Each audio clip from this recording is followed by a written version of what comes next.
Bonjour, vous êtes sur la radio de Raymond, avec Raymond ce matin, comme d'hab, personne d'autre, nobody sauf moi. Et donc, alors, on va tout de suite parler de cette culpabilité et du doute. On ajoutera l'empathie. Voilà, c'est le fonctionnement du HP en permanence. Arrêtez d'aller voir des psys pour qu'ils vous enlèvent votre culpabilité. Alors, qu'est-ce que c'est que la culpabilité? La culpabilité, c'est je me condamne, je suis coupable, mais à la fin, je suis la victime de ma propre culpabilité. C'est ça la culpabilité. Donc je me condamne, je m'accuse, je suis la victime. À partir du moment où vous vous condamnez, vous êtes peut-être la victime au départ, vous vous condamnez et vous êtes coupable, personne d'autre que vous-même ne peut lever cette culpabilité. Or, c'est quoi la culpabilité? La grande culpabilité du HP, c'est précisément sa différence. Qu'ils le vivent après le burn-out pour les HPI ou qu'ils le vivent dès la naissance pour les HPE, on est constamment dans la culpabilité. Donc, se défaire de la culpabilité pour un HP, ça n'existe pas. Ça n'existe pas. C'est quelque chose qui ronronne en permanence. On doit l'accepter et on doit lever cette culpabilité.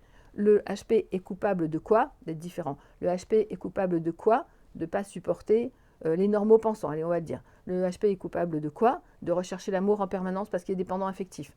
Le HP est coupable de quoi? De vouloir réussir absolument. C'est ce qui va lui donner des étoiles qu'il n'a pas eues dès la naissance, d'être comme tout le monde. Bon, ce qui est un leurre total.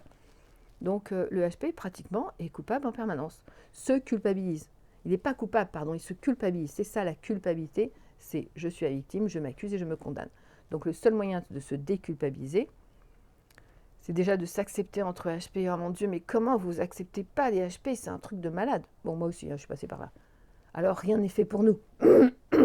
Pardon. Si on parle de ce monde n'est pas fait pour nous. Évidemment, on n'a pas un handicap, donc on ne va pas nous mettre des choses en place.